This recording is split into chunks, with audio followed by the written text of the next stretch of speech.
A new AM Best report takes note of the fact that asbestos and environmental loss reserves have declined for over a decade now, as loss payments continue to outpace incurred losses. I'm John Weber for AM Best TV. Joining us today is one of the authors of that report, Associate Director Jieqiu Fan. Jieqiu, thank you so much for taking the time to speak with us today. Thank you for having me. So Jieqiu, AM Best has maintained its estimate for ultimate net asbestos losses at $100 billion, with environmental losses holding at $46 billion. Can you explain what's driving that? Sure. So every year, AM Best conducts a review of footnote 33 data from the most recent statutory annual statement, which is year-end 2022 for this go-around. We analyze this information along with AM Best's other proprietary data, which includes prior year's footnotes dating back to 1991.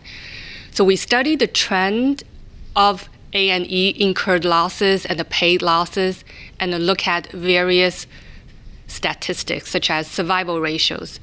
We summed all the A&E paid losses going back to 1991 and projected out future payments with future payout patterns and added them together to arrive at an ultimate.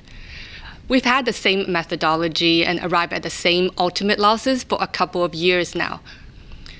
Although paid losses increased year over year in 2022, we think they haven't deviated that much from the overall trend of gradually coming down.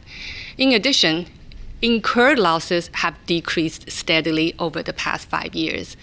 If you take all these factors into account, we're comfortable maintaining these ultimate figures as of now, with a caveat that quantifying the industry's ultimate loss exposure is extremely difficult, given the continuing evolving litigation and the potential for large settlements.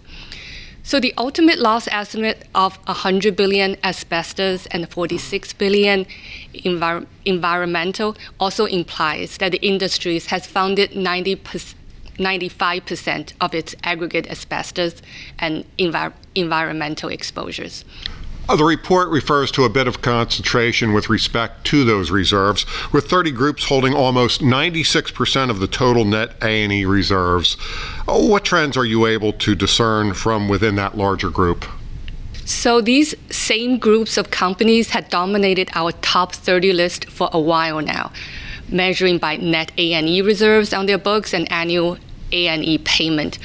While the top 30 groups hold 96% of the total A&E reserves, the top 10 groups hold about 2/3 of the total industry net A&E reserves, and the top 5 holds about 44% of the total. So it's definitely top-heavy, and activities at the largest groups frequently drive the results of the whole industry. And the top 5 companies on the list have been the same since 2018.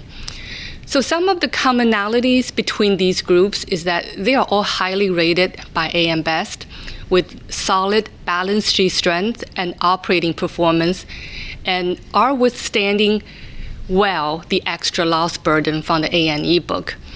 One of the exhibits in the report shows that none of these companies on the list has a combined ratio impact from the A&E book exceeding 2 points in 2022, posing only a slight drag on its operating results.